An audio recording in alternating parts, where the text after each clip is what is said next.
Hello, my name is Calvin Hable, and today we're talking about what is an IEP. So, no, we're not talking about IEDs. Those are used in times of war. IEPs are individualized education programs within public schooling. So this was mandated by the government back in 1975 by the IDEA Act. So it requires schools to go through the 13 categories of special needs and classify students under them so they can give them specific education stuff. Like stuff is in like lessons and specific instruction and specific just stuff. So over here on the right, we have the IEP goal worksheet, which we will talk about more towards the end. But just remember the ABCs of IEP goals, which is audience, behavior, criteria, and specifics. ABCs, easy to remember. All right, as I said, IDEA was created in 1975 by Congress to guarantee children with these special needs can get an education in their public education system. All right, we're going to go through the 13 disabilities really quick. One is for the specific learning disability. So this is for things like dyslexia and dyscalculia, which is like if you can't process math, and dysgraphia, which is where you can't write. Other health impairments can be things such as ADHD that are a little bit less specific. Autism spectrum disorder is number 3. So say you're on the autistic spectrum, you can get your help here through IDEA. An emotional disturbance is classified as things like schizophrenia, bipolar disorder, anxiety, such as these. They're a little bit bigger. Obviously, they emotionally disturb you. I can even imagine them with schizophrenia. So specific help to these kids is given. 5 is speech or language impairment, which is such as. We're going to ignore that.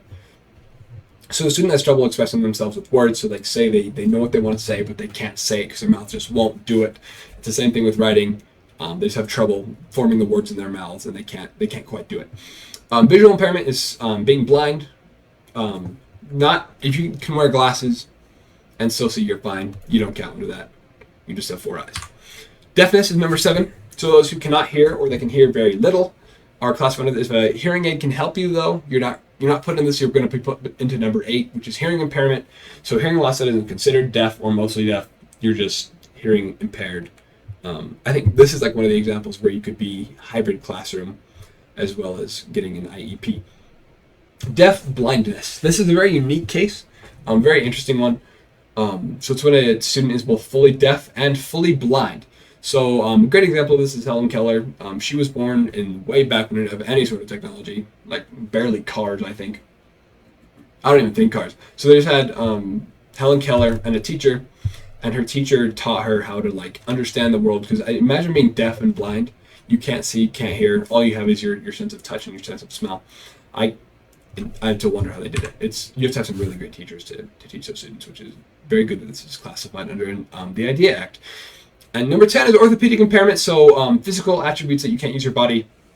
You can't say move certain parts. A great example of this is cerebral palsy. 11 is intellectual disability. So those with a lower intellect than the average student. So say Down syndrome falls perfectly into this category, as they need to be trained on these things a little bit more than other kids do. 12 is traumatic brain injury. I have a picture of Phineas Gage here as he was hit with a tie rod through his head while working on a railroad. His personality changed to 100%, but this specifically is talking more about motor function that is impaired by traumatic brain injury. And multiple disabilities, pretty self-explanatory. You have more than one of these disabilities. So going back to this IEP goal sheet, we're going to talk about audience, behavior, criteria, and specifics. So the audience is specifically who the IEP is written for. Obviously, being individualized, it's one-on-one between the teacher and the student. Behavior is what is the goal trying to get out of the student? How do they want them to change or be better? Criteria is how will it be determined that the student successfully mastered the goal? So like, how can you tell that the student has changed their behavior? How can you tell that? And then specifics is things such as like what school you're going to. Like it's specific related to like the environment and how you can better help the student using the specifics. So just remember that the ABCs: audience, behavior, criteria, and specifics. So we talked about in our 1010 class the teachings of Rule, who talked about the personalized education and how students could be in different sections learning different things based off of how they like to learn. That's not at all what IEPs are. When I first started researching this, I thought IEPs were just like what Rule was talking about, personalized education in a normal classroom. IEPs are for these students that really do need the special attention needed to help them grow and learn and become better people. So it's just a great thing that these IEPs exist. So IEPs are important. They're so important for these kids that have these needs.